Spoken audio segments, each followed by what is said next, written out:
Hello, everybody, and welcome back. It is Monday, May 15th, 2022, and you're listening to episode 138 of the Can I Say Something podcast.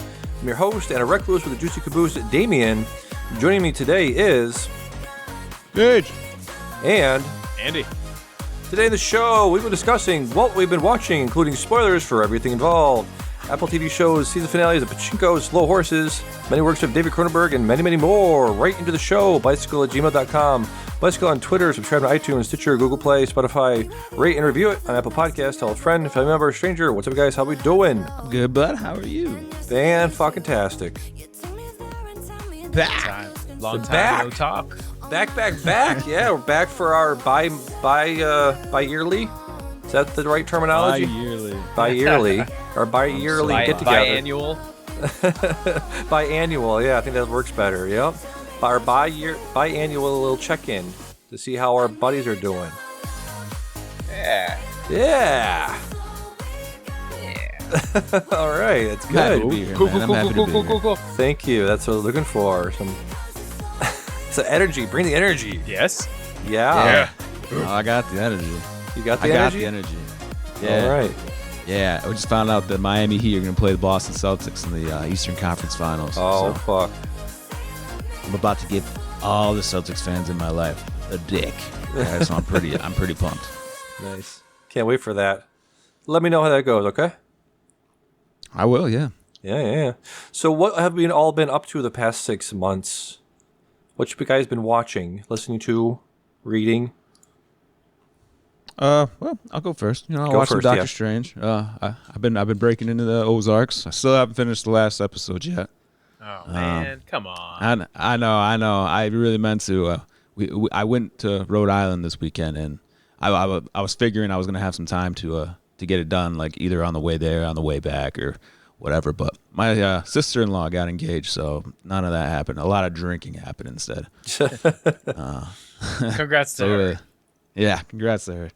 I've been watching a crap ton of basketball too. Crap ton of basketball. Who are you rooting for? You're still a Heat guy? Yeah, Miami. Nice. There you go. I'm still on the Miami wagon. Yep. I can say that I was on that before, LeBron and Wade and super team stuff. So everybody can suck it. I played that team any basketball game when I was in high school. I was playing as that team. So I had one of those pennant things inside my locker. Carrie bought it for me, so she can also attest that I'm not a bandwagon jumper. Yep. Yeah, I had an Orlando. What about you, Andy? What you been watching? Yeah, what you been watching, I didn't even know Andy? LeBron was on Miami Heat these days. No, he's not. He left a long time ago. He went back to Cleveland, and then he went to the Lakers. So I only ever knew he was with the Lakers, I think. I guess I knew he was with Cleveland. Anyway, we don't need to talk about my basketball knowledge. Yeah. Yeah, I mean, Ogum and I, we caught up on the Star Wars universe, so we're mostly up to speed. We're still knee deep in the Mandalorian, but as far as the core movies, we're all caught up. Yes, And, it's a good show, Mandalorian. It is a good show. It's okay so far. We're only What season? We're only 4 episodes. First season. We're only like 4 episodes in. So far, it kind of seems like just a lot of fanfare. It's good, but mostly just fanfare so far. But it's still good. Could you elaborate what you mean by fanfare? Just like a lot of like references to like stuff that happened in the original trilogy, like Bill Burr referencing the alien from the pod racer. I can't remember their names. Right. I don't think I even caught that. Yeah. Are you talking about like the desert people? No. The dude that was like Anakin's slave master. Oh, the bug thing? Yeah. Wadu. Yeah, Wadu, okay. Yeah. Watto. Yeah, Watto. That sounds about right. Yeah. So how far are you into it, you said? About halfway into the first season? I think we're only like 4 or 5, maybe 5 episodes into the first season. Nice. I didn't even realize there were 2 seasons, actually. So Yeah. It's like Second one ends with a lot of fanfare, as you would call it, but it's like more called fan service. Yeah, that's probably the word I'm looking for. Yeah. Yep. Do you fawn over the baby Grogu? The baby what? Yoda. Sorry. Oh, we Googled after the first episode. We're like, is that Yoda? And then we had to figure out the timeline. Like, what eon are we in? It's like figured after. out. Yeah, it's after Return of the Jedi, right? It's after the original trilogy. Yeah. Yes. So it's after episode 6. Yes. True. Correct. Like just shortly after Vader dies and Yoda dies, which is how we figured out it's not Yoda. Fucking spoiler, dude. Spoilers. Oh. Yeah. As you said, so you've seen all the movies, correct? Yeah. Uh-huh. Yeah. Uh-huh. Okay. Do you think maybe you're missing a couple, like Solo or Rogue One? Did you see those? No, I haven't seen those. Just the core movies. Yeah. Okay. Rogue One is much better than Solo in most people's opinions. So if you're gonna watch one of the two sort of outliers, one of the two like standalone movies, I guess you would call them, I would definitely recommend watching Rogue One over Solo. Yeah, I've heard Solo's not that great. Isn't there another one that people? Oh, the Book of Boba. Isn't that one people are kind of iffy on it? Yeah, that's not great. Nope. People are mad about Book of Boba because that's what they wanted. Mandalorian should have been Book of Boba, basically. They want Boba doing the things Mandalorian does. Right. That's kind of what I was expecting. So when we first started watching this, I was kind of... The first episode, I was like, is this Boba Fett? And again, the timeline answered that question for me, but... Yeah. Right. Yeah, he falls into the Sarlacc pit. Speaking of Boba Fett, yeah. he really had an unceremonious death for such a prominent character. He just kind of vanished in the middle of a fight. Yeah, well, that's the whole thing. I mean, right? he didn't vanish. Obviously, he got sucked up by the sandworm or whatever, right? Right, that's the whole thing. Is like if you go back and watch that movie with him in it, he's only in it for a very short period of time, but the fans have like raised him to such a level that it's like no, he wasn't that cool. He didn't do anything, but everyone's so obsessed with him, and they put his child in the first one to be like, or no, they put him in the first one. Jango Fett died in Attack of the Clones, right? You watched that one? That was the second prequel. Yeah, I watched it. Yeah. Right. So Jango Fett died in that first one, so they're like, everyone loves Boba Fett, so we got to give him an origin story for no reason. Yeah. Yeah. Yeah, you get that with everything. It's like I've been reading a book series, The Way of Kings, Sanderson, and like I'll go on these message boards after and try to just like general perusing stuff I might have missed, but like the fandoms that some people make to like the most obscure characters, like they base their whole personality off this character that probably got like 5 pages of screen time in the entire book. It's like, wow. I mean, maybe there's more of it later on, but even through 3 books that are all 1,400 pages long, she's totally a sub character. Like, and it's just like, really, like this is what you're like. How do you even have like?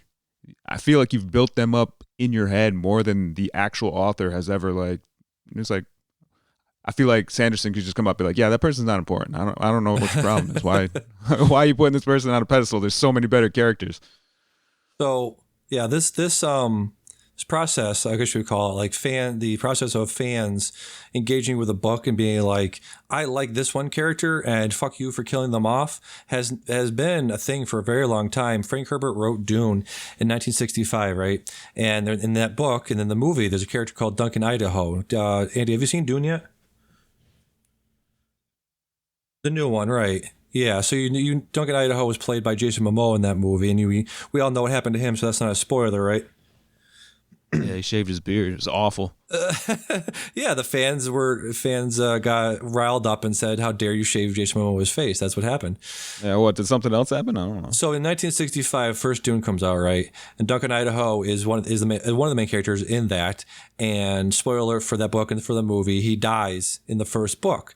So the book comes out, and fans are like, "I love this character. I love his name. I love everything about him."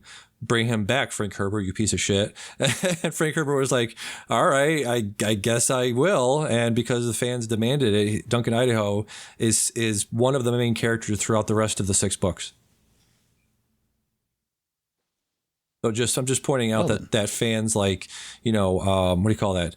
Trying to own the characters, owning the process, the writing process, and influencing the writing process by fans is nothing new. So that's what I was mentioning that for.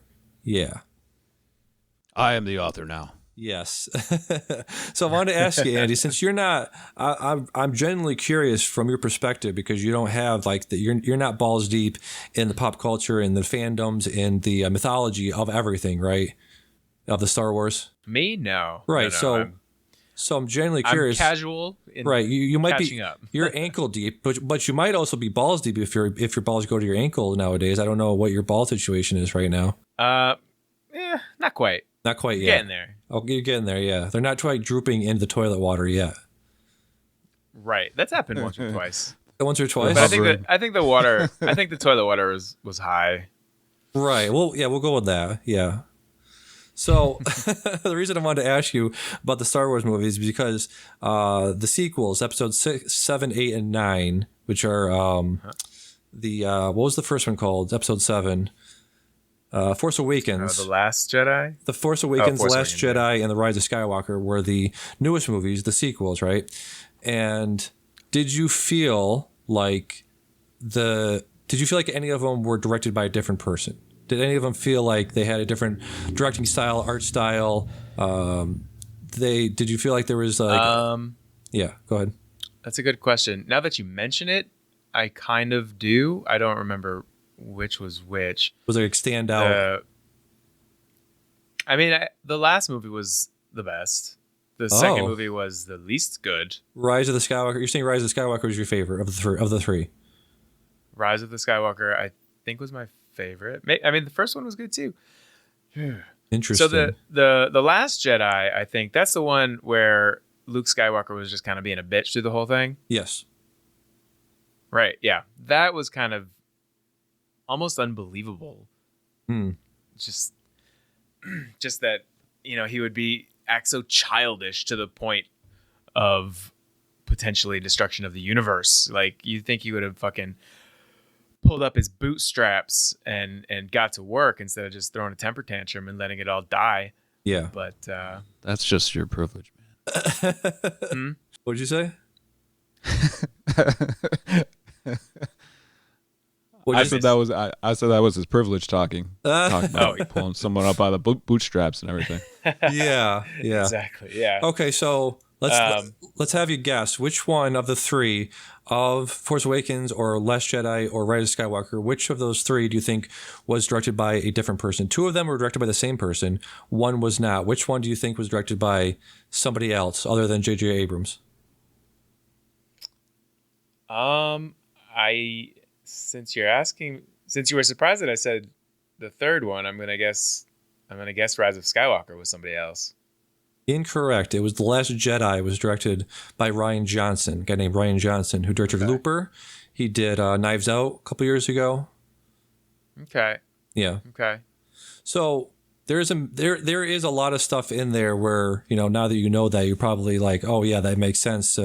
Making Mark Hamill, Luke Skywalker, be that depressed, exiled guy who just wants to fuck off and not be part of the story anymore. You also have one of the biggest things that I think stood out from the other two was Kylo saying to Rey, "You're nobody. Your parents were nobody." And I think that was a very interesting and sort of really brave move to make her nobody, because what is the hero's journey, right? The hero's journey is a special chosen one, right? Goes off on an adventure, finds a magical weapon, usually a blade, right? And so they're of a lineage of people, and they're a special person. They've been chosen to go on this journey and defeat the bad guy, right? So I think it was a really brave step to do that Rian Johnson did there, because I think he wrote the movie too, to say I'm deviating from this well-known, well-trodden path of the chosen one being from a legacy of important people. I thought that was really interesting. Did you? Yeah, I agree. Although we never really learned. I mean, obviously, we never learned who her parents were. Well, we did kind but of. I don't. Did we? Oh, I guess we did. Not yeah. okay. But You're we don't know. I mean, technically they must have correct. had some genetic. They must have had some genetic ability, untapped genetic ability in the Force. No. Well, yes. I mean, so you said the parents were unknown. I think that's true, but they explicitly said in the Rise of Skywalker that Palpatine was her grandfather, right?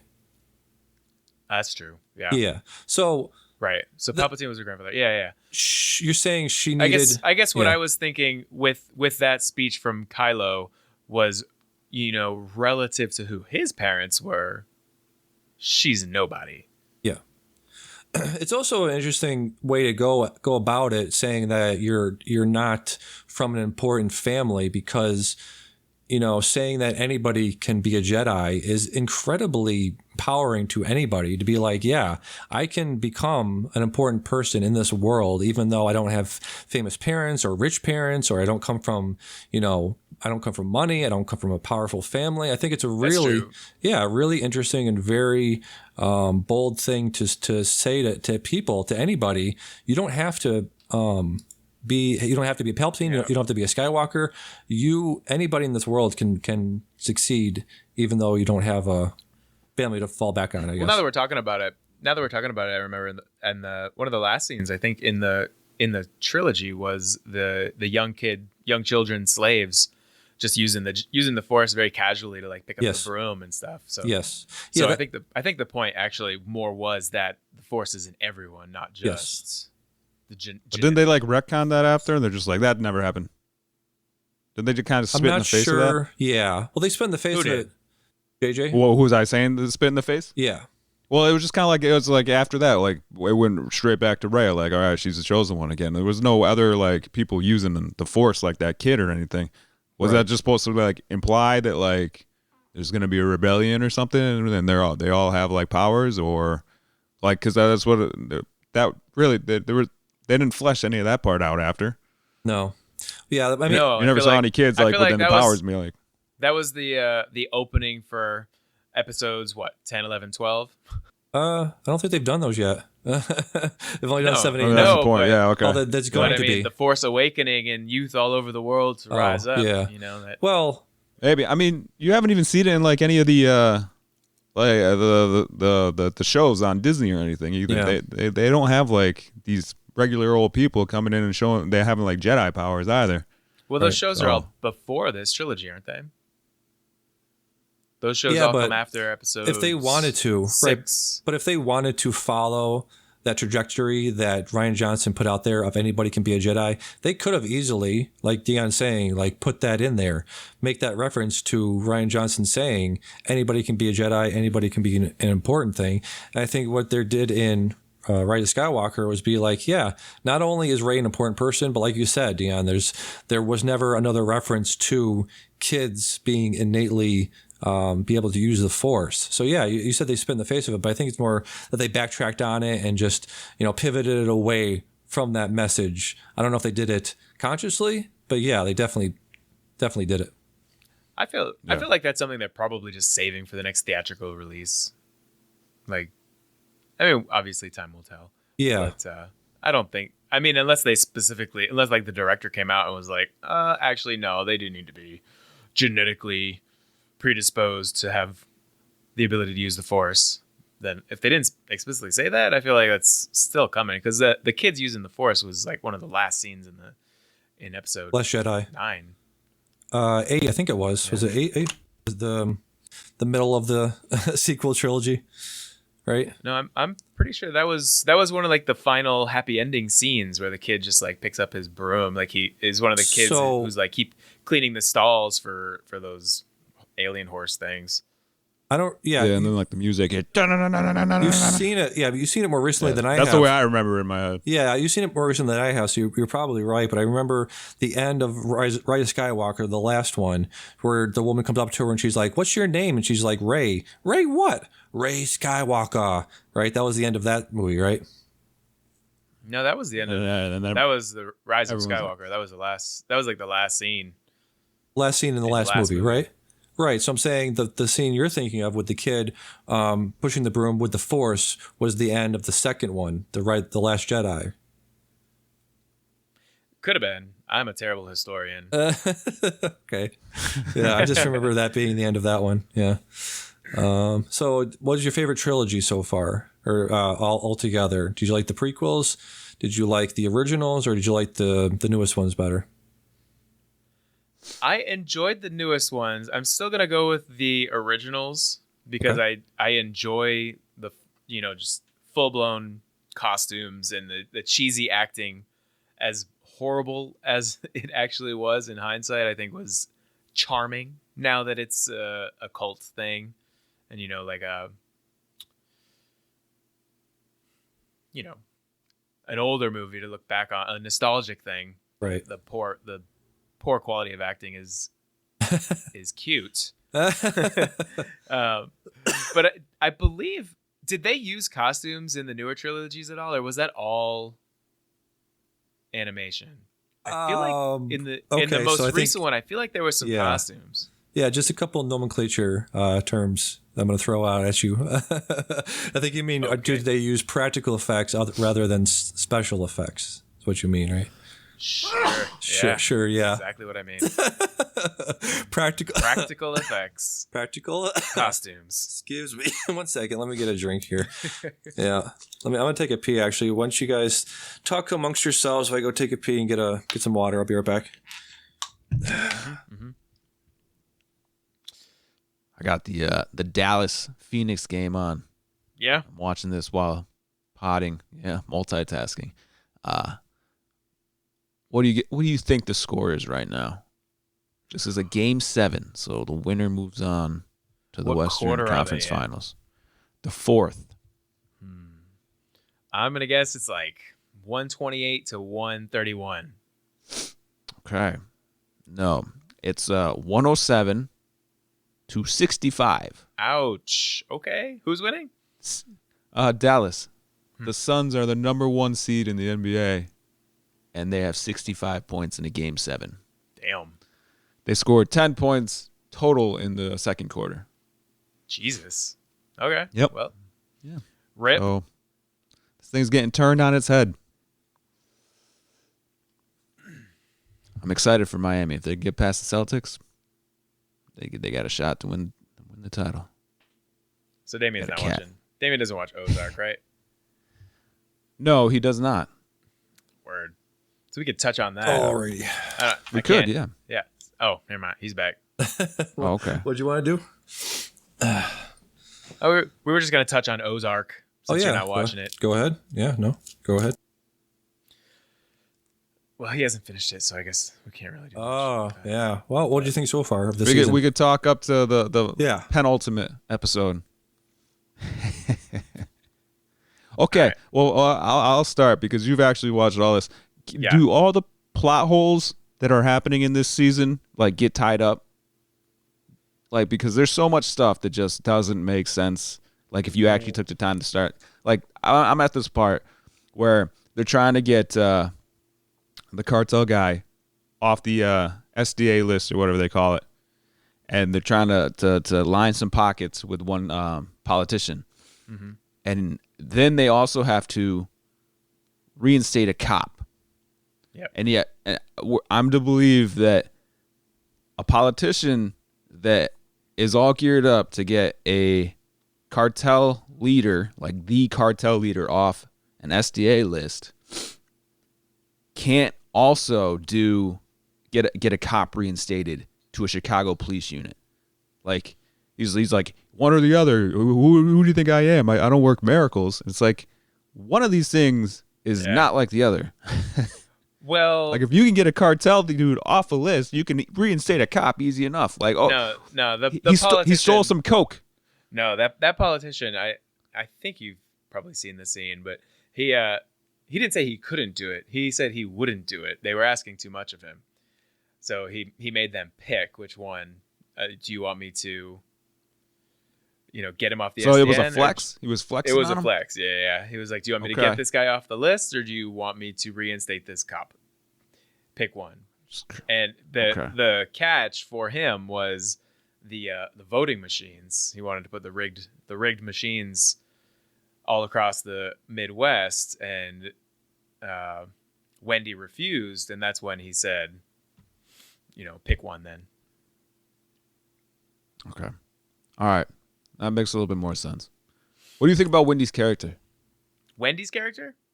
Yeah. Oh, man. I mean, she gets a little bit more bearable in the last few episodes, but... Well, like bearable, you mean like human? Like humanized, because yeah. she's showing signs of weakness? Yeah, exactly. She has made it... She's psycho. She's made everything more difficult every single step of the way. Yeah, 100%. If their goal... their goals... Go ahead. Completely diverged, like in the first season, like at the end of the first season, where they're just about to break free, and then she drops a fucking bomb that she pulled them into this huge deal or whatever it was because she wanted to make money and power. Right. And they're like at the fucking party, she's like, oh, by the way, Marty, we're not leaving. And he's like, what the fuck? Yep. Yeah, like she was like saying too, she's like, oh, the government was fine making you the head of the cartel. Yeah, bitch, I don't want to be the head of the cartel. Why are you putting me in that seat? Exactly. You psycho? I love it because like even the kids are like, you're not gonna be with mom after all this is over. Like you can say that. I understand because we're not gonna be around either. Yep. Like, she's really gone like scorched earth, and now she's like just straight up crazy, and I'm here for it. Like the fall of Wendy, she's everything that like you watch Breaking Bad. Mm-hmm. Well, okay, so people were like super pissed about Skyler. It's just like, just let Walt make some meth. It's not a big deal. Just let him do it.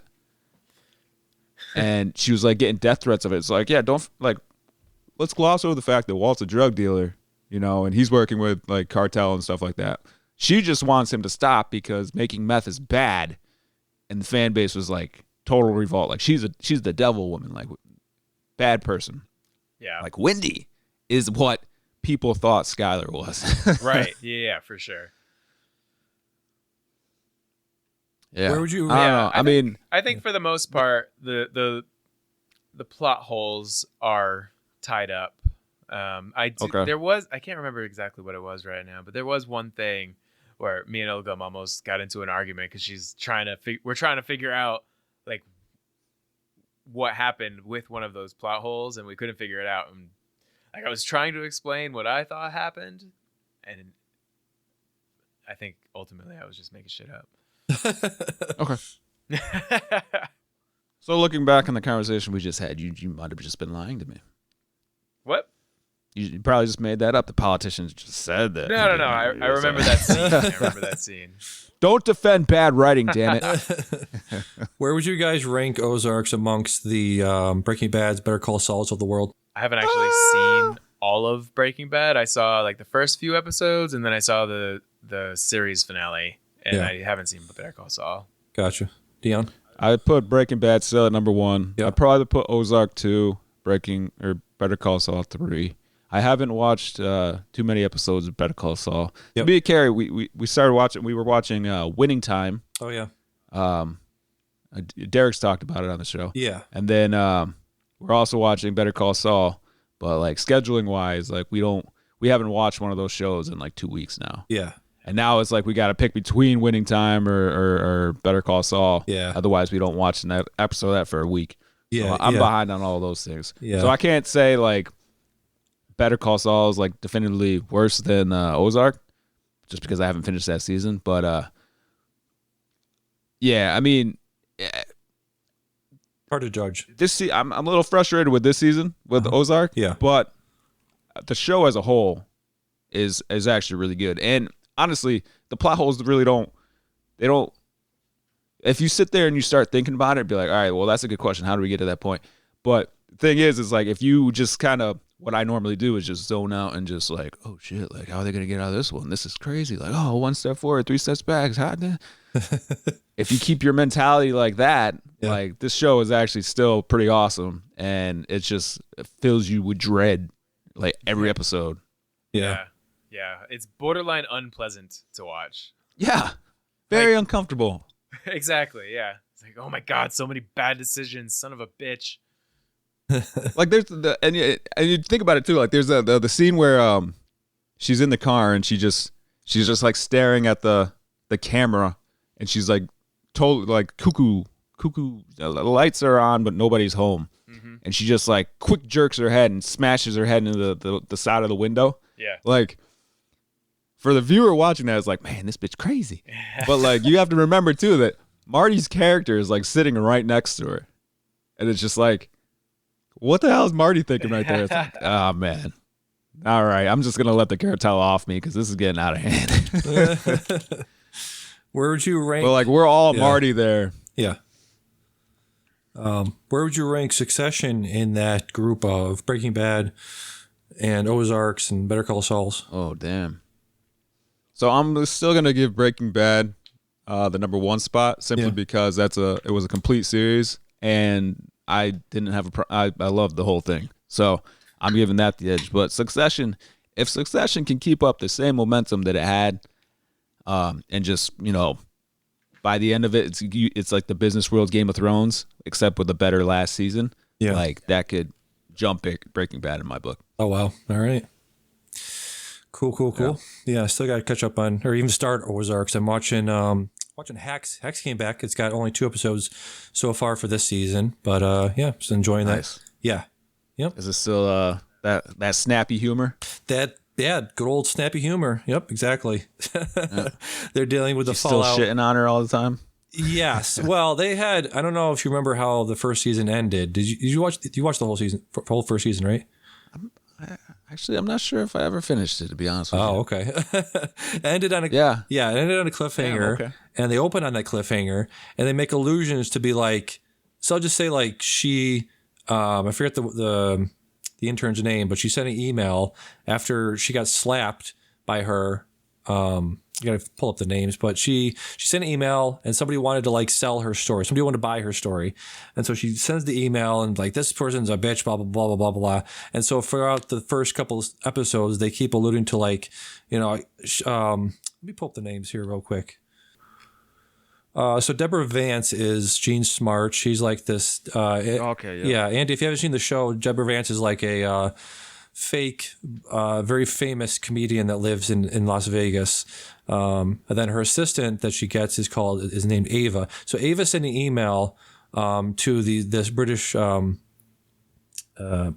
TV production crew and saying like, yeah, we want to buy your story about how Deborah Vance is a bitch and all this kind of stuff. So she sent that email, and in the second episode, she reads that email to Deborah, and it's one of the most cringeworthy things I've ever seen, where she has to tell her, everything that she hates about her, but like, it's not funny. It's not funny at all. It's not. Yeah, it's very, very sad. So, yeah, definitely. Check that one out. So one thing I want to circle back to on the notes here. I remember one of the episodes we did.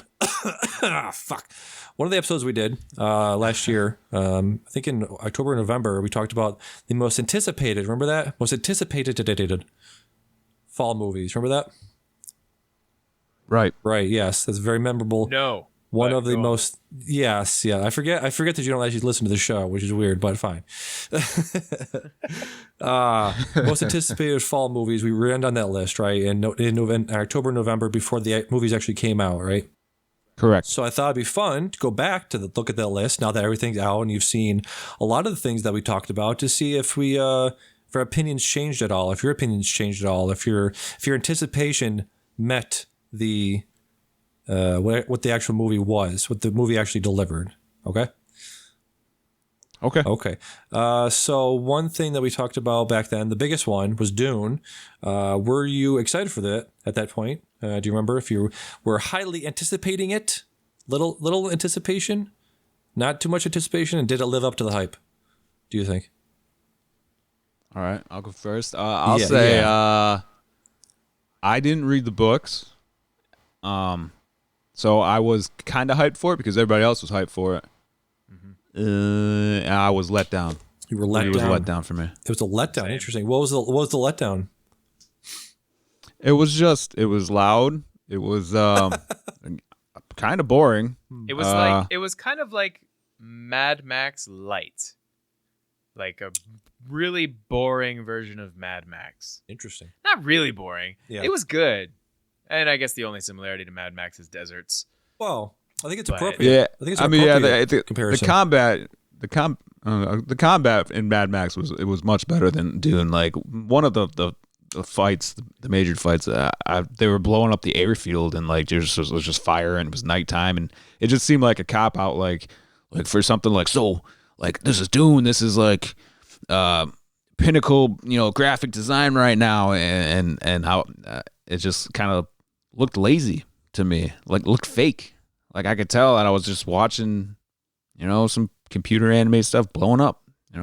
Go ahead, talk about that comparison. Yeah, well, it was an apt comparison that Andy made to Mad Max Fury Road, because a lot of what Mad Max Fury Road people that liked about it and held it up as one of the best movies of the 2010s is that it was just an experience. Go into the theater, sort of like the MCU movies pre-Phase 4, when they were good in Phase 1, 2, and 3. It was the experience of going there, and Mad Max, literally blew your hair back if you had any hair. It blew it back, and it was the same thing with Dune. Just we saw it in IMAX. Dion said it was very loud, and I agree with it. I don't like that we're getting to this point where we're like, this thing's too loud. It hurt my ears. Yeah. Yeah, no, I mean, I've said it before, like their moving day thing, I just felt like that. It was just like this ominous, like, brrr, like a foghorn just going off. Like, it's just like, all right, I get it. Yeah. You are sending these guys to their death. I get it. Yeah, but it's the spectacle. Yeah. It's what you go watch fucking WrestleMania for. You don't go to watch WrestleMania for the storyline or for the graphics or whatever. You go for the spectacle of one guy two big fuckers just punch each other in the face over and over again, right? Yeah, the combat. I didn't get that in Dune. You didn't like the combat when fucking Duncan Idaho is seemingly dead? You think he's dead? That was pretty dope. For like 2 minutes, I forgot that he didn't have a beard. I was just locked onto when he did that thing where he just like rose up behind him and it's like, oh, he still got it. Yeah, he looks like a baby's bottom, but okay, all right. Yeah, I mean there was some good scenes. It wasn't a bad movie. It just didn't live up to the hype, I thought, even though it won a bunch of Oscars. Yeah, it won a bunch of technical Oscars. I mean, which is weird that you said. A lot of fans said that it didn't live up to the hype either. It won almost all of the technical Oscars, so it's weird that Dion's sitting here like, but what was going to beat those things? It was just a CG thing. It was just a CG little flying creature. Those flying ships were amazing. They were like giant bugs creatures. Yeah. I don't even remember. What was another movie in one of those categories that Dune won? Do you remember one? No, that's what I thought. Yeah, 2021 was a slow year. Sure, I guess. I mean, that's what the thing is. Like we can't let Dune have the best picture. So let's just give them every other thing that they, really look like they focused on. It's like, all right, so like best music, best cinematography, best, all that stuff. Yeah, it's just like moving it down the board. Like it was easy for me. Like I was looking at when I don't think you ever actually said this on the podcast, but the Oscar pool thing, guys, I did a perfect, what was it? Like 17 for 17? I don't even know. I'm so good. 2-time. Anyways. Okay. I understood that it was a political thing, all right? Like they were going to shaft Dune for like best picture, whatever it was. So they just gave him every other technical Oscar that they could give him. Just be like, all right, here's your bone. We're going to give you 6 of these other Oscars that kind of mean something, but let's be honest, we're throwing you these bones because you can't win the big one. So sorry, dude. Like I understood that it was clearly political. Okay. And I'll say no more. Yeah, please do. Yeah, I mean, I tend to disagree on the technical aspects. Like we watched it at home, we didn't see it in the theater, so right. I still thought it looked and sounded great at home. Sure, but it was better at home. Those things don't. They win you Oscars apparently, but they're not as tight. Like visuals have been stellar for 12 to 15 years now. Like the improvements at this point are incremental. It's a movie that came out in 2012. What I mean, Avatar probably came out around then, right? 2009. The stuff we're seeing now isn't that much better than Avatar. I don't know. I think you can see I mean, it is. It is, of course, but Yes. like, it's like, I don't know. It depends on what you're It's looking not for. enough to make a movie great in and of itself anymore. Like Avatar, back then, I honestly don't remember anything more than it was Pocahontas with aliens. Nobody does. Nobody does. Yeah. The only reason it was so popular is because it was so graphically new. It's such a huge improvement over anything 3D that was a had come big deal before it. then. But my disappointment with Dune was that it was just not as exciting, not as action packed as I hoped it would be. Sure. Action packed. Okay. Which, yeah. No, not action packed. Right. Right. Lack of Agree. action. Right. Lack of action. Yep. A lot of anticipation for action. There were cool moments with the action. There were like that fight on the stairs where they had like the Kingsguard basically doing like the phalanx, but then they got attacked from behind. They got pincered. That was cool. I like that. Yeah. But like they were all running out. You had what was his name? Gurney. Who's the Gurney player? Halleck, Yeah, yeah. Thanos played. Yeah, Yeah, so Gurney Halleck. he's like leading his guys out there. He's like, all right, let's go kick some ass. And everyone's like, woo! And they're doing like the bagpipes playing. I'm like, that was a nice touch. But then when they got out there, like the camera was panning up, and then it was just kind of like this fire kind of started raising from the bottom of the screen, and it like engulfed the whole screen like it was a Kane WWE pyro entrance. And I was just like, it looked cheesy. That took me out of the mood. I was All like, right. I'm sorry. That's not the answer you wanted to hear. I'm Damian's sorry. ready to move on beyond Dune. We are, yeah. We've been spent 10 minutes on a movie we didn't like, so let's move on. The problem is that I'm looking at these movies and I'm like, oh, you guys didn't see a lot of these things, so we can't really do the comparison very well. I'm actually going through these, and I did see a bunch of these. Shang-Chi. Shang-Chi, yep. enjoyed. You enjoyed it, yep. Shang-Chi, pardon me. Enjoyed that one. Yep. I can't tell you about my hype level because I didn't know a lot of these things existed until I saw them on, Right. Disney Plus or whatever. Right.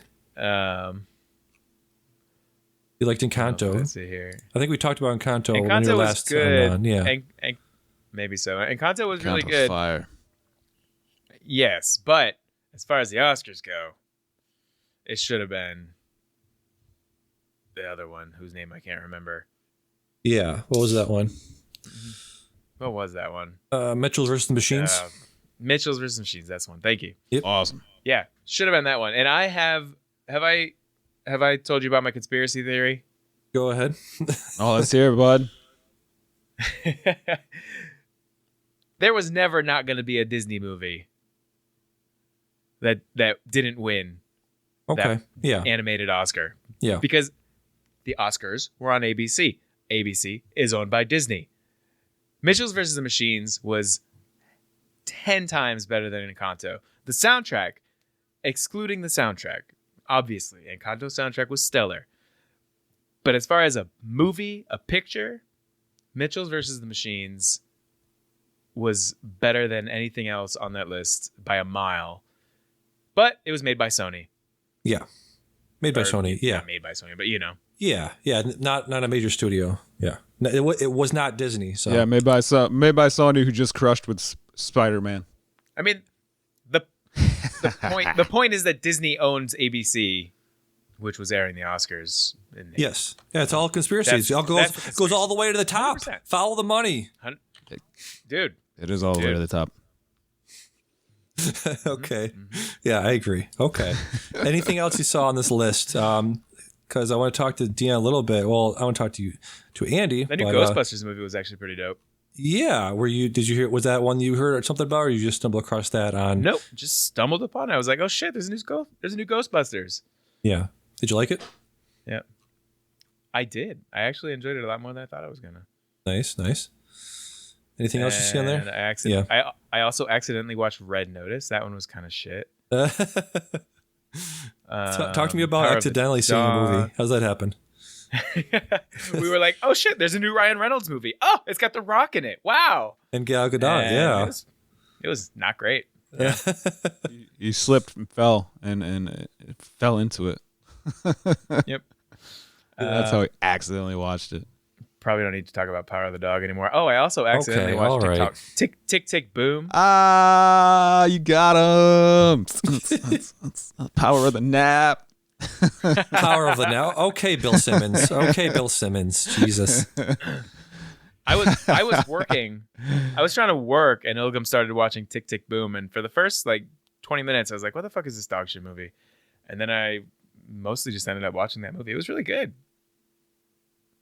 Yeah, it was okay. Like, there were so many songs that sort of repeated the same sort of message of like, I'm poor, I'm a poor working artist, I'm working in a diner, I'm poor in my house, I'm poor here, I'm poor there. Okay, I get it. I get that you have no money. That was like the first 45 minutes of the movie. Yeah. And it was after that that I started paying more attention and being like, oh, these are actually interesting now. Yeah, I forget which one I saw. I think I maybe saw West Side Story before this, which is like, the most iconic, most acclaimed, musical of all time. So I don't think it's fair to compare those two. But yeah, I was a little let down by Tick Tick Boom. Did you like Mr. Andrew Garfield? Because that was 2021 was a big year for that man, right? He was in Spider-Man. He was in Tick Tick Boom, right? Yeah, I did enjoy his performance. Again, I was just kind of watching out of the corner of my eye while I was working in another room. Yeah, was Andrew Garfield the best part of Spider-Man No Way Home for you? It was for a lot of people. I haven't seen No Way Home. Gotcha. I'm behind on my Spider-Man universe. Yeah, you cannot. I think you texted me the other day. You texted me the other day and you were like, yeah, I've seen most of the MCU, just not the bad ones. I'm like, oh, okay, that's fine. Now you're saying you haven't seen Spider-Man, which is objectively one of the best ones in Phase 4. Well, I don't think it's on Disney yet, is it? Yeah, it's been there for like a month. Oh, well. Yeah. I'm out of the loop. Get on that. Dion, what did you think of Spider-Man? Was Andrew Garfield the best part of Spider-Man? No, Aunt May was. Well, she died, so that's good. My heart was broken. Spoiler, Jesus. Thank you. I already said the top spoilers for everything involved. People know. Yeah, I liked Andrew Garfield in it. I liked his whole I don't know. You know how they all had their little moment where it's just like they're all crying, like talking about like great power, great responsibility, and everything.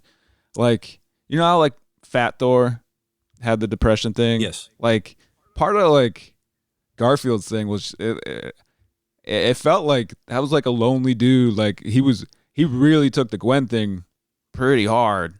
And in comparison to like all the other ones, they're just like, yeah, my Uncle Ben died.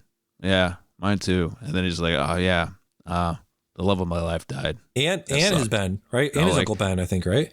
And his Ben. Yeah, I mean, so he was struggling. Yeah. He was going through some shit. So like every time it's just like group hug. Like I never had a group hug. Like the eccentricness behind it was just kind of like it gave me like Fat Thor vibes, And yeah, so I mean, he was a fun character, but it was like one of those things where like, damn, am I laughing because you're being silly, or like I can see the pain in your face, yes. Like. I don't know. The moment tough to laugh. I like the fact that Tobey Maguire, his character was just like completely like old, Yeah. Like he's like talking about back pain and everything. Like dressing like a youth pastor. Yeah, that cracked me up. I like that. Did you hear that? But the three of them together was just it was awesome. No, I must have. What'd you say? He was dressed like a youth pastor. Yeah, yeah. His face too. It was kind of like. Little off-putting because how long ago Spider-Man had come out, his Spider-Man, like 20 years. It's just like, damn, you have aged, and you can tell. No amount of youthing you up is going to help here. Yes. I remember this conversation now, and that's coming back to me when we first talked about this. I think late last year, and Andy was on. He's like, "Wait, no, and Toby's not Spider-Man again, is he? He's not Spider-Man again. What? How is this happening?" Right. And he was like, I showed him a picture of Andrew Garfield, and he's like, he was Spider-Man? No, he was one of the bad guys. Yeah, sounds like me. It does sound like you, yeah. What's your so you said you're almost caught up in the MCU. What's been your favorite thing so far? Did you like Endgame? Did you rewatch Endgame? Because I think you saw that when it came out, right? I did see it when it came out. I have not rewatched anything. I don't rewatch stuff. Right. But I wasn't sure if you maybe, went back to it before you started the Phase 4 stuff. I did not. No. Okay. As far as Phase 4 stuff, I think all I've seen is Shang-Chi and Moon Knight. What else? Moon Knight, what else is Phase 4 right now? So Phase 4 is technically Black Widow. That was Phase 4. That wasn't very good, so you can skip that. That's a skipperoonie. Yeah. What was the other one? Eternals. Loki. Loki. Well, I said a couple times it's like my favorite one of all of them. So I'd highly recommend watching that if you haven't. Did you watch that? I did. Yeah, and I agree. That was a stellar series. And and then you got Hawkeye. That's Phase 4 as well. No, like standalone, basically. You don't have to watch that. That's not going to help anyone. Well, they're all standalone, and I don't want to get into it too much, but like that's my problem with all of this shit. Is like it's all standalone. If you go back and watch Phase 1 through 3, the Infinity Saga, they all had a stinger at the end that at least alluded to what was coming next, and all of these stingers, or most of them anyway, have just not meant anything. It's like there's no allusion to who's the next enemy, no allusion who's to a team up, no allusion to young Avengers, which they're obviously leading up to. So it's just like, guys, are we still doing a thing? Is the MCU is a cohesive MCU a thing still, or what's going on? I think they've lost track of what. Oh, go ahead. I'm sorry. I was just saying, I think what they're doing, and I this sounds like something I said in the last podcast, but I think they're milking it. Milk. I don't know if they're milking. I wouldn't say they're milking it, but I will say like they're losing track of like what they should be focused on right now. I still think they're too focused on like things that happen during the blip, like because everybody was like, I remember when it first started happening, everyone was just like, wow, yeah, imagine being one of those people that have been gone for 5 years, and trying to readjust back into society, or like seeing family members just completely vanish and then out of nowhere you have to go through, all that stuff.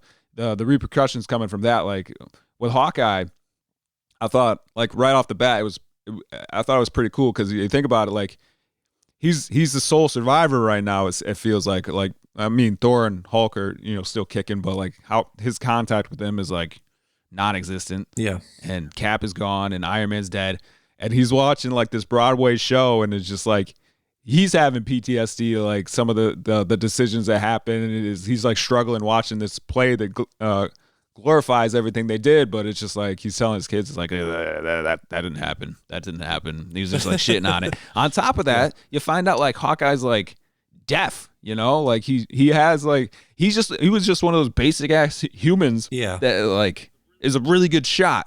He's not super strong, he's not a god, he was just a basic ass human doing things, and like it turns out all these explosions had their effect on him, and he wears hearing aids, and it's just like, I don't know, that I thought was pretty cool. But that's one of the things I think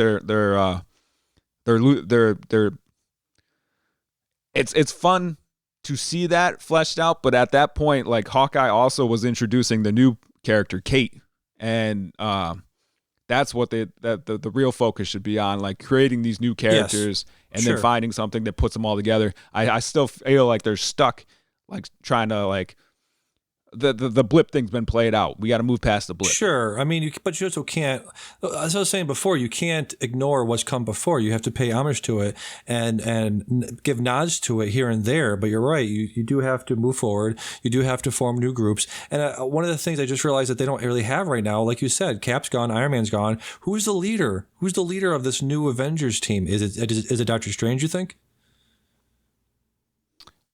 I would say that he seems like the only guy that the strong one that has any like responsibility. I don't know, because maybe after Thor, Thor will regain some like modicum of leadership, right.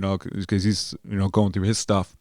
But he's got the Guardians of the Galaxy with him. He's got he's gonna have another Thor with him apparently. Yes. I mean, has there even he could come back and do something? Has there even been an inkling to this point that the Avengers still exist? Like, that's what I'm wondering. That's the thing. Like you said, I totally agree with that. It's like, who is the team? What's the team?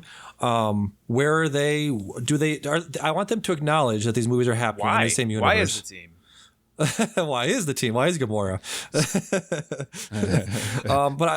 Drax is the leader. I want to address something that Andy said, because you said, like, are they just dragging this out? Are they milking it? And if you take that conversation to its natural conclusion, we're just talking about capitalism. We're just like, this is what capitalism is, and it's going to be that for a very long time. Maybe till the heat death of the universe. So I don't think that's a very productive conversation to have. Like you said, you were saying something a while back of, like, are they just making shit up at this point? They were talking about Shang-Chi, because you said you never heard of him before. They have hundreds, maybe not hundreds, but dozens and dozens and dozens of characters from the comic books that haven't been introduced yet. They had Cleo at the end of, spoiler for end of Doctor Strange, but they had a character named Cleo just appeared out of nowhere. I didn't know who she was. So I think it's exciting for me anyway, maybe not for you, but for me, it's exciting to, see all these new characters and see what they're about and have them interact with the old characters. Yeah. Yeah. I see, like, this is where my fandom, like, starts kind of like waiting. I don't know what's coming next, you know? Yeah, so, like, introducing the characters at the end of Doctor Strange, I'm like, who the hell's that? Like, I don't know who that is. So I can see how things, like, they might be apprehensive to be moving into this next chapter, because I feel like I'm probably, like, an average Marvel fan. Sure. Which is, like, they understand that the base of knowledge that the average they're beyond it. viewer of these movies have. They are reaching the end of that. Now you only got the hardcore fans be like, oh yeah, that's whatever Charlize Theron character Cleo. was, like, that's her. Yeah, well, yeah, I think she was, like, married to Doctor Strange. They married, and Yeah. With the, and I was just like, really? Like, I had no idea. Exactly. Yeah. With the last gen, they had an innate audience. Everybody knew Iron Man. Everybody knows Captain America. That's Everybody not knows necessarily those true. I mean, everyone knew Hulk. Everybody in our age group is at least saying familiar with them. The problem they had at the beginning, I agree with you that he is one of the most popular characters. Captain America is, but if you're talking about the most popular characters, the most ubiquitous and the most well-known characters, they didn't have the rights to them at the beginning. This is why we're seeing these characters trickling in now, like Spider-Man especially. But later on, we'll see the X-Men and the Fantastic Four. I would argue are way more popular than the core Avengers that we've seen in the movies so far. That's true. I mean, when they get those franchises running, there's going to be a lot of buzz for those ones. For sure. Iron Man. But going beyond that, Iron Man was a B level. He was a B level character at best, maybe C level character in the comics. So he was not. I'm not sure I agree that he was. He was a B level on his standalone value, but like when it was like Civil War stuff, like he was top tier character. Yeah, he was not expected to make a lot of money. When the MCU first started, they did not expect it to last or to go further than one or two movies. Robert Downey Jr. Well, that too, but that's also another what do you call it? Anxiety that they had around Robert Downey Jr. At that point, Robert Downey Jr.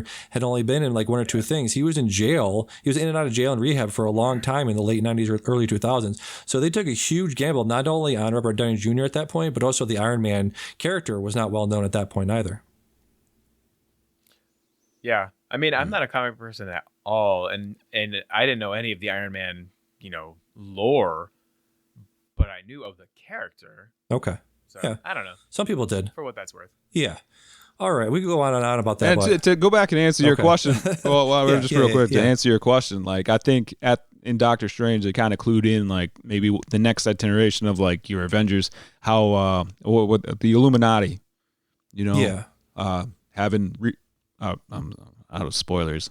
I will spoil that for Andy. Andy don't know who the Illuminati is, but if he actually watches it, he might. Start picking. But anyways, pairing like that, like you still got the multiverse, like you can have something like that, and like bits and pieces of those franchises you were talking about, Fantastic Four, X-Men, stuff like that. That could be a new assembly of characters. Obviously, all the stuff that they do with the Disney shows, I think those are going to start grouping together at some point. But when is that point going to happen? Yeah, exactly. Go ahead. Floor is yours. Thank you. You've played a game this week, that I've been asking you for, begging you for, cajoling you to play for years and years and years. Finally started playing Slay the Spire. What did you think of that? It was me. Yes. Yep, I did it. I've played it twice so far, and I enjoy it. I was actually thinking about playing it while I was doing this podcast, like live. Yeah. But I held off because I have to understand like the cards I'm trying to take in, the strategy that I want to advance with. Yeah. Not the trying to conversation. maintain a conversation while doing that would be a little difficult. You don't need to understand the conversation we're having. You just need to understand what's going on with your deck. Right. Well, I just don't want to miss my cues, like be like Dion, and you got 5 seconds silence. So, what was the question? True. Yeah. So this is, but it's fun. I enjoy it. I mean, I knew I would enjoy the game. It's just that, when I looked at Slay the Spire, like you are much more, take my money, and me, when I look at something, it's just like, all right, like how much replay value am I gonna get? Like, because what you were showing me was like, all right, like this is interesting, but it's card based game, and I haven't done card based things like since Yu-Gi-Oh. Like when I actually held an actual deck in my hand. Yeah.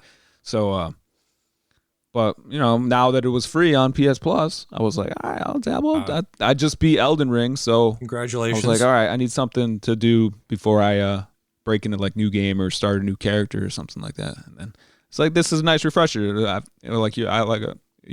You told me about Hades. Both of you were playing Hades before I did. And I jumped into that. I was like, this game's actually pretty sweet. And Slay the Spire has similarities to Hades, obviously. What'd you call it? It was Sandbox? Roguelike. No, not Sandbox. Roguelike. Yeah, there you go. Roguelike game. So, yeah, it's fun. I liked Hades. I mean, I like Slay the Spire. Yeah, so I've talked about it a few times, but yeah, it's a game where you go in with like a basic deck of 5 attack cards, 5 defense cards. You have one weakness card, right? It's a 0 cost weakness card.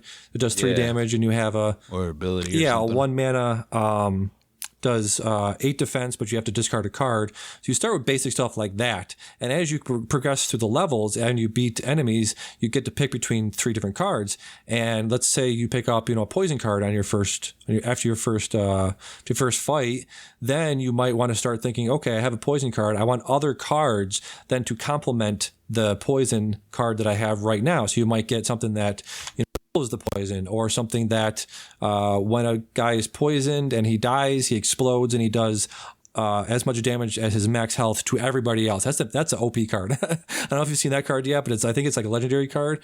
It does.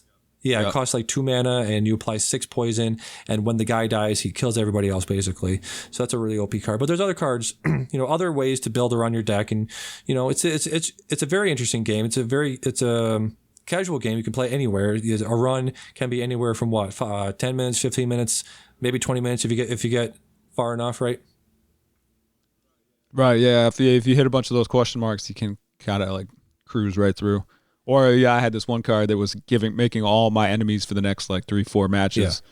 They all had 1 HP. Yeah. So it's just I just throw out an attack, and it's just all right, on to the next. One of the things which kind of screwed me later on, because it's all right, now I feel like I'm too weak. I advanced that stage too fast, and there's balance. You got to find the right balance to keep going. Otherwise, you're going to be.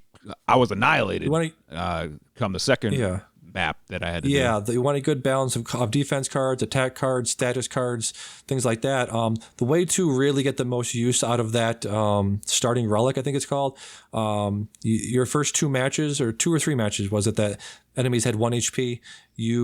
What you want to do is look at the map and be like, okay, is there a way I can get to the first elite character, the first elite enemy, while only engaging with 2 or less fights. So when you get to that elite character, his health is at 1. So you want to check out the map for that, right? Yeah. I realized that too late. Yeah. It's a very, very fun game. My favorite character is a Silent. I've used him hundreds and hundreds of times. I love, there's a card that's does 3 poison damage to random enemies. So it's very interesting. I don't know if you saw the elite enemies that were 3 pillars. Did you see those guys? No, I haven't So seen there's those. 3 pillars, and each one has an artifact on it, which means the first debuff you apply to him, it gets negated. So you can go in, and he has the Silent has a card that will reduce every enemy's attack by 6.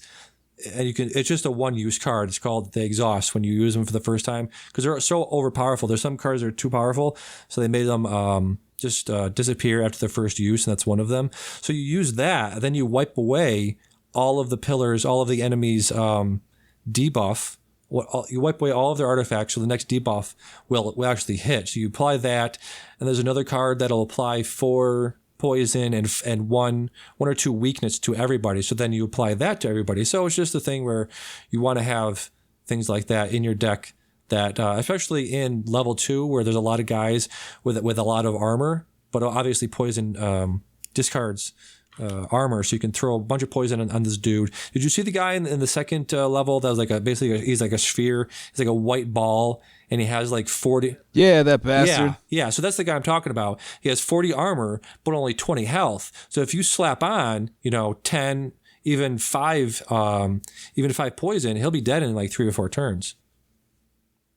Gotcha. All right, good to know. Yes, sir. That's what I was using all my attacks, and it's just like Bouncing off him. 0 damage, or deflect. Yeah. Like, what the fuck is going on? Yeah, this can be very annoying. So you definitely keep going through that one. That's your game of the year, probably. Your game of the next few months. Oh no, my game of the year is Elden Ring. Yes. Okay. Yeah. You feel like it lives up to the hype. Yeah. I do feel like it lives up to the hype. It's just this open world game. It's massive. There's so much stuff you can do. It just drops you off and just they're like, all right, you want? Well, you're not technically on your own. Like the first area you walk out of, there's a dude waiting for you, and he basically just tells you you're maidenless, and he's dunking on you the whole time. And I suggest, when you play this game, Andy, you do whatever you want, but you can kill basically anybody, and it's hard to really navigate Elden Ring, or like any of these Bourne games, honestly, without an FAQ or something like that, because like there's just no real information. No direction. Like you just kill this person and you just ruin the quest line Right. for the rest of the game, and nothing's like too difficult to come back from, but I don't know. Yeah, the open world Depends on thing, what your goal is. like, I'm a little bit anxious about diving into Elden Ring, to be honest. That's why I've been playing Hades right now, because it's quick. I'll be right back. You can do a run in 20 minutes, 30 minutes. But I just finished Breath of the Wild. I guess it's been like a month, or maybe a little more than that now. But the game is just so expansive, and the world is so huge. And I only I unlocked all of the the areas on the map, but I didn't explore hardly. I probably only explored half of it. And yeah, it was great, but it's like, God, when I dive into Elden Ring, it's gonna be like, this is what I'm doing for the next 6 months.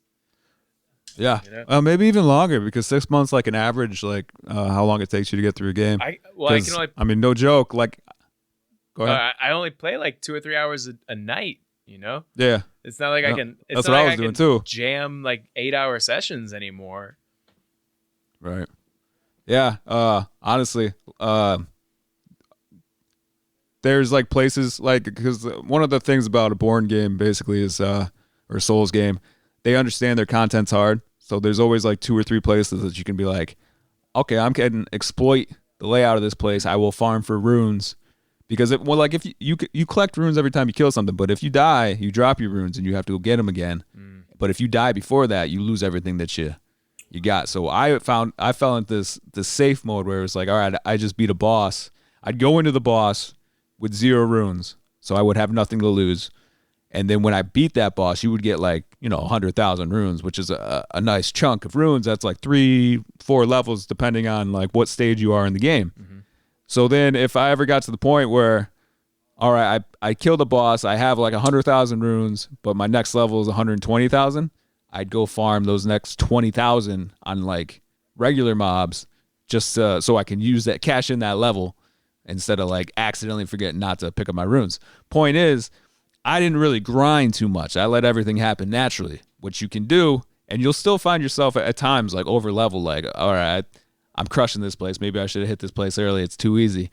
Don't let that deter you, because there's other places that are just going to fucking stomp you when you get there. They will bring you back to earth. So don't feel bad about stomping a boss that you come across. All right, noted. The thing is, like, not even farming. When I beat the game, I had 130 hours in. Jeez. Yeah. And I never really stopped to grind anything. There you go. So have you broken yourself? You say 6 months. I'm going to say a year, basically, before you finish Elden Ring. Yeah, and that's like one of my own personal, like, I don't know what to call it, peeves, I guess. Like, I have a hard time moving on to another game before I finish the one I'm currently playing. It's like, like, I've got Ghost of Tsushima here. I've got Slay the Spire downloaded now too. But once I start Elden Ring, it's like, that's it. It's fucking my life. All that's out the window. My life is Elden Might Ring. as well just delete those now. Dion, you said you beat the game. You mainlined It's like the Dennis story. Reynolds when he's just like, this is not a starter vehicle. This is an ender vehicle. This is an ender game. You don't. I am rage filled, and I am whatever. I forgot the name. My rage is untethered and knows no bounds. Exactly. I've become untethered and my rage knows no bounds. Yeah. So let's, as we're starting to wrap up here, got a couple more things to talk about. Let's head over to Book Corner time.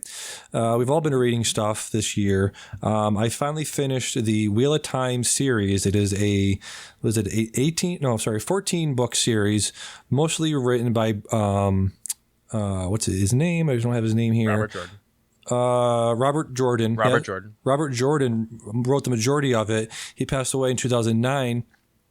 Right up until he had written book number 12. That came out in 2009. And then Brandon Sanderson came aboard and helped him finish out the series with half of book 12 and then book 13 and 14. And it's a massive series. So each book, I don't know how many pages. They must be 900, 1,000 pages per book. I think Dion is talking about reading one of similar length. That's soft. Dude. Yeah. So I listen to audiobooks. Try 1,400 pages. That's a lot. That's many pages. Holy shit. So I listen on audiobooks. I do audiobooks on Audible. I crank them up to, I was doing 1.5 speed for some of these that I'm trying to get through a well-known literary classic by Mr. David Foster Wallace called Infinite Jest. Have you guys heard of this book? Negative. Yeah, so like I said, it's one of those books that if you take like a high level fucking English course or whatever, like if you're trying to get a literary degree or some shit like that, they probably will assign you this book because it's a well known, like, highfalutin, super dense, super, like, yeah, a lot of big words. I have to go to my dictionary every few pages because I don't know what the fuck these words are. It's a very similar writer to Cormac McCarthy. I've listened to a lot of Cormac McCarthy this year as well. So I'm slowly getting through that. I'm about a third of the way into that. But I wrote a blog post about the Wheel of Time. So if you want to go to damian.sherman.com or what is it called? Medium. damian.sherman.medium.com. You can check out my thoughts there in full. But it was a very good series. Very well worth it. The thing I heard about it that kept me going throughout the series when it hit a lull in like book 8, 9, and 10. If you can imagine trying to get through 3,000 pages of a lull, that was not fun. But yeah, it was definitely worth it. Fantastic ending. That definitely stuck the landing. I cannot imagine being somebody that has to come on to a well-known, well-loved series on book 12 and 13 and be like, yeah, I'm totally going to finish this in a way that's not going to piss off all the fans. But it did. It's good to hear. Yes, sir. I started to, but I never finished Wheel of Time. I don't know if I ever will start again. But I have been listening to not listening. Well, look what you made me do. I've been reading with your eyeballs. Brandon Sanderson. Yep. And I almost feel like listening to this would be better because it's like one of the problems I have when I listen to an audiobook is I zone out, and that's my thing. And that's what I accept that. So that's why I actually read it. But I find with Brandon Sanderson, the way he says things It's like what you were saying, just real dense stuff, and it's just like, all right, I scanned the first 2 sentences. All right, I got the general gist of this. Move down to the next paragraph. So I'm just kind of like scanning pages until something interesting happens. Usually I'll stop and read all the dialogue, and that's typically enough. Or if there's a battle going on, it's like, all right, this dude can like write some pretty awesome battles. Yes. Very true. I always tune in for the battles. But like when he's talking about exploring a cave and I heard a noise, oh, I looked down. It's just leaves. Yeah. It's like, all right, man, come on. Yeah, get to the point. Speed it up. Yeah, that's something that Cormac McCarthy did as well. But man, he knows how to close. What you were saying, like with the endings, like he knows how to fucking close a book, dude. Yeah, and that's what you were. Because all 3 of these books that I've read so far from the Stormlight archives, it's just like each time the books was like, I was like, all right. I mean, this is pretty dry. Particularly the first one, it took me 10 years to actually get through that thing. And when I finally did, it's just like I don't know if I'm actually gonna do it. I'm gonna read the next one, but the ending was just so fucking good. I was like, yep. Went and bought it the next day. Blew through that. It was the same thing. It's like the base book. It's just kind of like, all right. He's just doing the thing. He's building to it. It's just a slow build. But then when it happens, it's just awesome. Nice. So you continue with the series. I think I just looked it up, and there's 10 books in the Stormlight archive. No, I think they're only on book 5 right now. But he does plan on going to 10 or something. Oh, gotcha. Yeah. Oh, I see. Yes, you have. And then there's like that whole other thing where it's like, if you want to better understand his universe, you got to go read these 3 books before you read the second book in this series. And it's like, nah, well, I'm not going to do that. So yeah, it's like comic books at that point. You have to read the side adventures, the side stories to get it. Yeah. Right. Like there's a way you can watch the MCU where it's just like chronological order and everything. Yep. And like, this is what that would be. Exactly. Very cool. Andy, you've been reading too. You've been looking at words on a page too, right? No, negative. No, I'm listening to audiobooks though. That's right. You're listening. You've read a couple of Blake Crouch's books. You started with Recursion, right? I have. Yeah, Recursion. Yeah, it was really good. I really, really enjoyed it. Enjoying Dark Matter right now too. Yeah. Yeah, they make me feel smart. All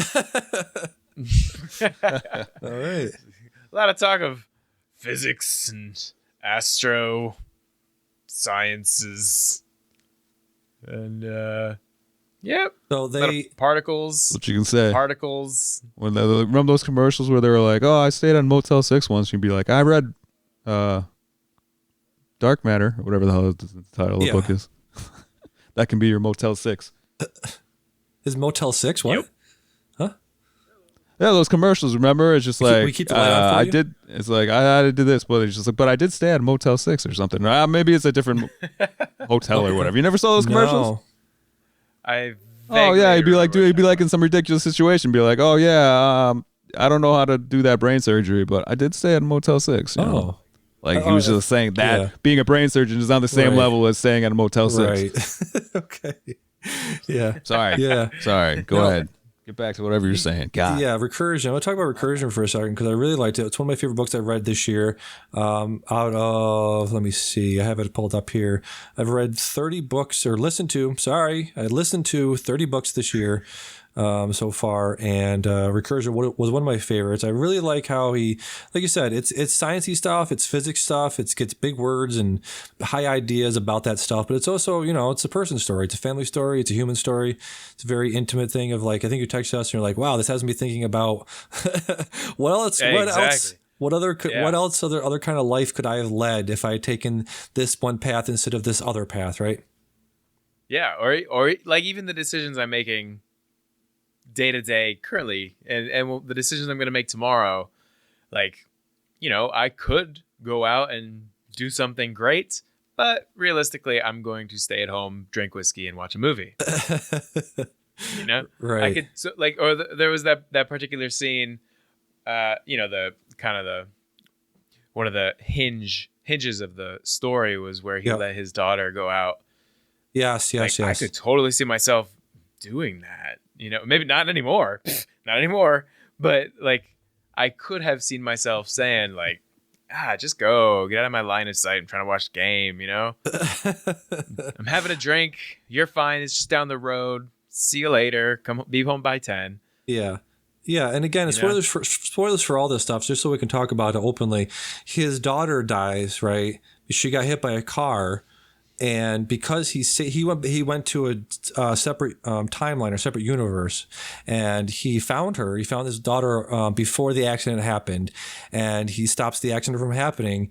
But wasn't there something where at the time of her death, whenever her death would be, say it was 3 months from now, when she gets to that point, to that day, to that minute that it's supposed to happen, she starts going insane, or anybody goes insane, right? That's supposed to die, right? So she had, so when the timelines kind of resync, she gets the memory of what happened back, and she has what they call false memories. Is that what they call them in the story? Yes. Yeah. So she has the false memories of her death, but they feel real to her because it did actually happen. So she can actually, feel the pain of dying.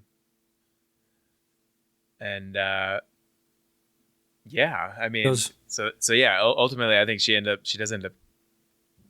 committing suicide again, doesn't she? Yeah, right. He was saying something about he responded to a police call, right? There was an accident, and he responded to the call, and a firefighter told him what had happened, or said like somebody from this room and this floor jumped, right? Something like that. Say it again. He goes to the scene of the accident, right? And the firefighter says to him, there was an accident on such and such floor at such and such a room, and he's like, "Fuck. That's my daughter's room," right? Yeah. Mm-hmm. Yeah. No, so, she very clearly committed suicide. So it was it was an idea and a theme about, can you avoid your past? Can you avoid the future? It's that whole predestination versus free will type of thing, right? Yeah, and actually, since we're talking about it, one thing that kind of bothered me as the story was winding down, sort of, as they were going through. Their whole plan at the end of the story was to just keep going back and trying again and coming up with ways to prevent the destruction of the world. Right.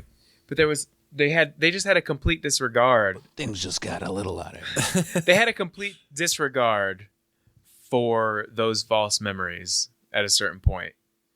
They were doing things.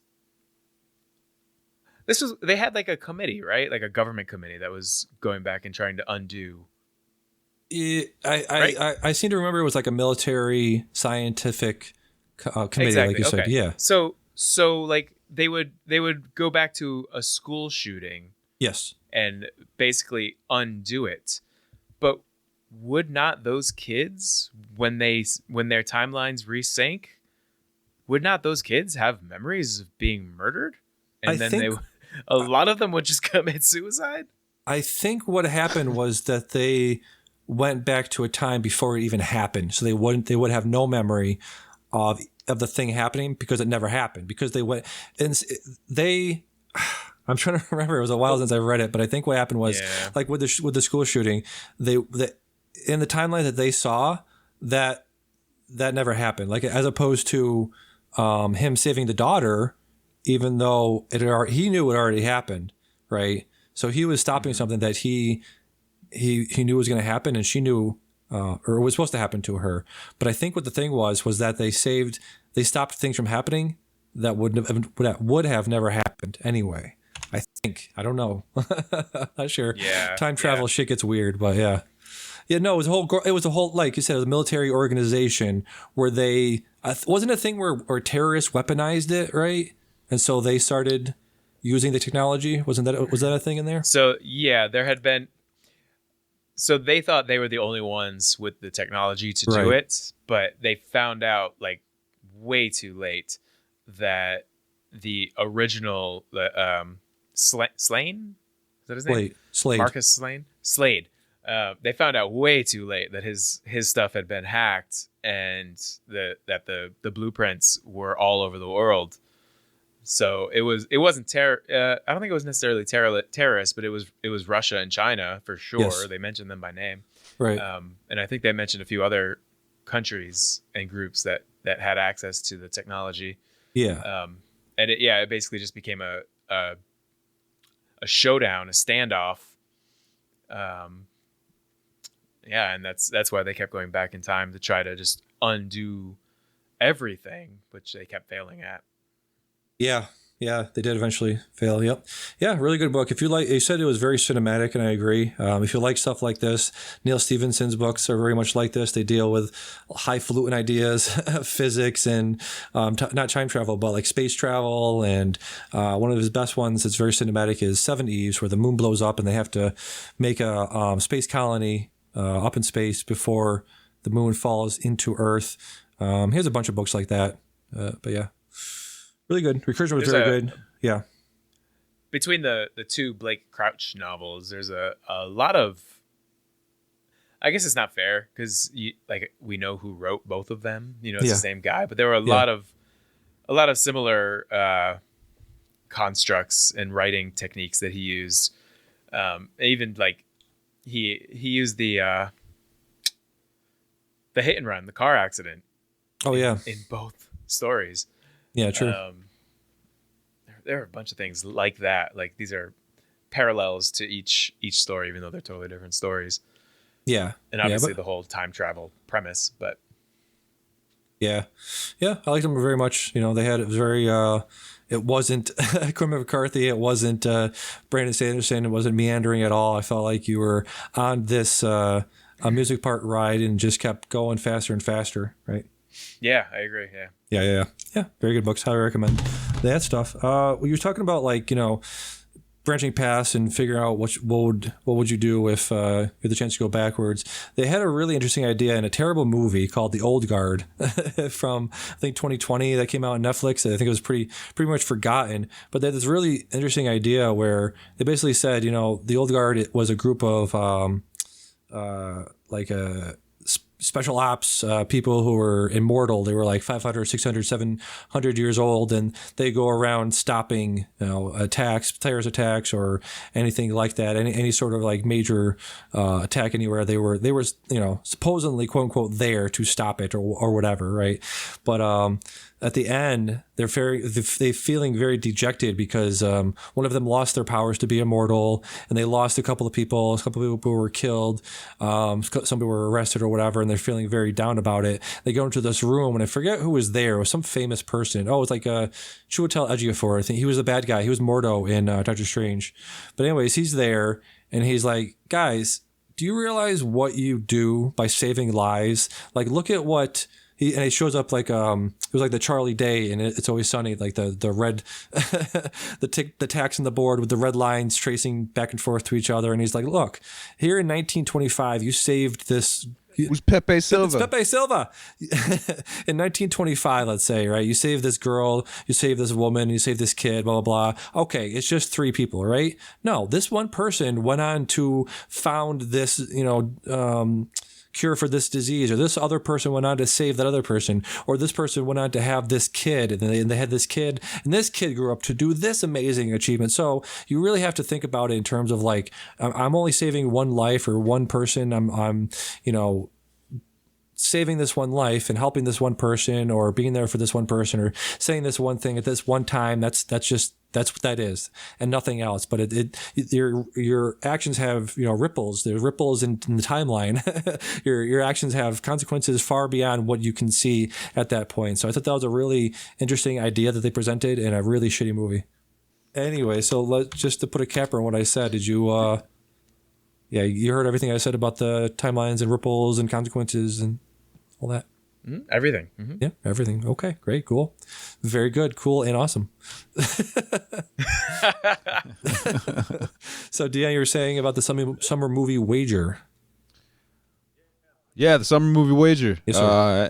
Do you have any idea off the top of your head how much money Doctor Strange has made in the 2 weekends? Well, Dion, since I recorded a show yesterday all about this, I do have an idea what Doctor Strange made worldwide and domestically. Did you know? Yeah, we'd like to know. You would like to know. Okay, so I just want to see if our numbers add up. Oh, okay. Doctor Strange right now, I believe, is at $565 million worldwide. Has a domestic gross currently of $250 million. My number says 688 million at 9 hours ago. Okay, well that's a day. It's an extra day of money for them. Yeah. Yep. Good. So it's climbing. That was my my number one. Doctor Strange was your number one. Wow, that's brave. That's summer earnings. That's brave list. and bold of you. I only did it. My logic was it was the one that was coming out the earliest, the biggest blockbuster at that point. So it has longer time in the market. You know what I mean? Oh, I see. Yes. Yep. Let me see what my list is here. I can pull it up real quick.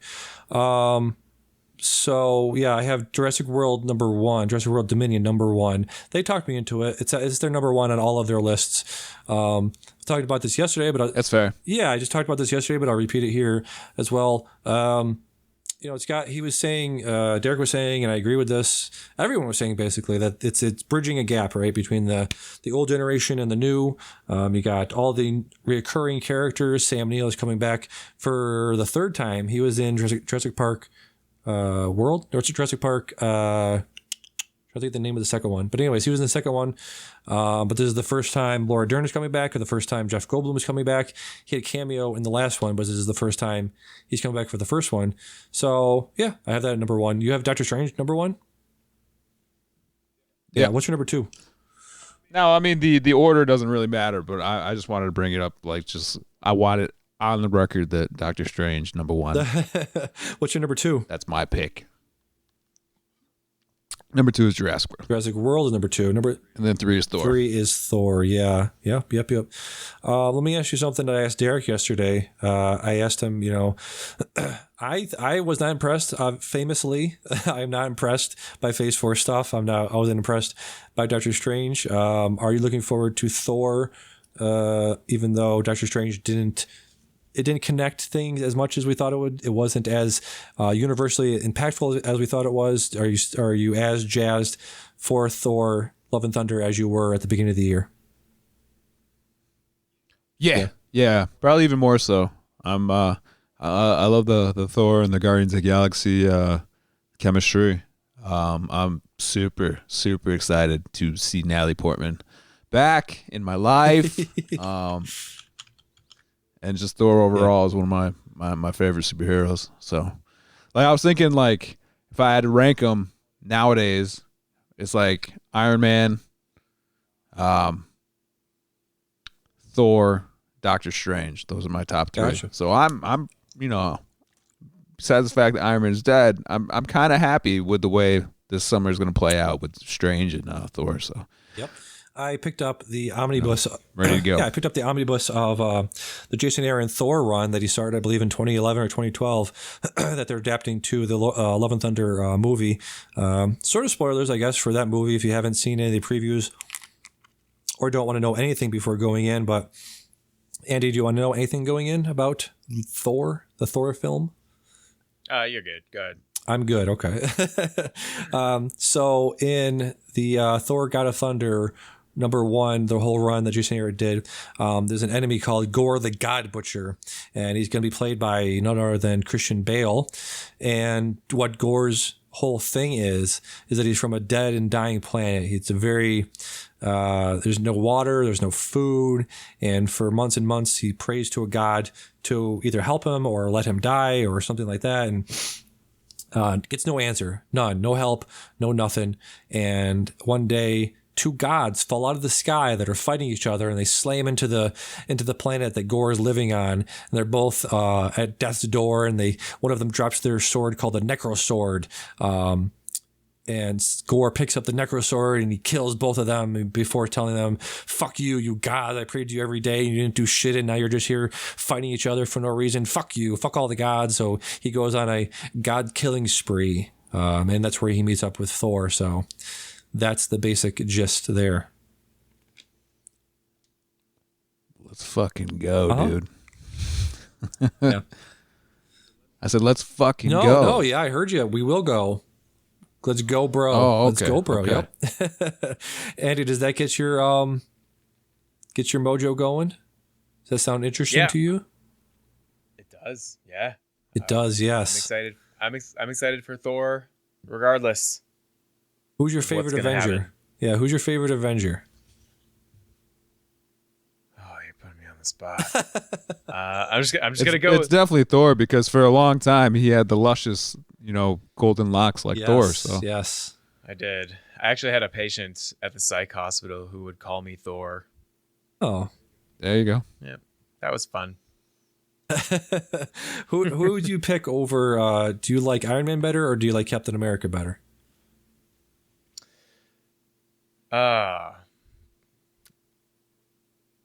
Boy, that's tough. I think this was such a hard question. I like Iron Man better.